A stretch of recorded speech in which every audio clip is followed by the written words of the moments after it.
आणि गाड्या सुटल्या बघा, पुन्हा एकदा लक्ष द्या. सुंदर गाड्या पालतात बघा.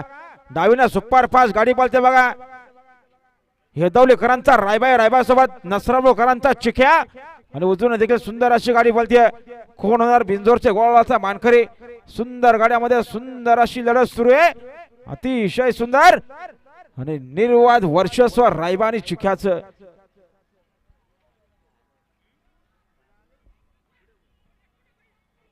आणि आता आलेल्या शर्तीमध्ये डावी साईड धन्यवाद. सुंदर गाडी पाहिली आर्यन जयदास शेठ बोडके. हेदवलीकरांचा रायबा पाहिला आणि रायबा सोबत चिख्या पाहिला. गावदेवी प्रसन्न गोविंद शेठ भोईर खॅबे ग्रुप नसरापूरकरांचा चिख्या. बिंदोरचे गोळाचा मानकरी झाल्याबद्दल आपला हार्दिक अभिनंदन.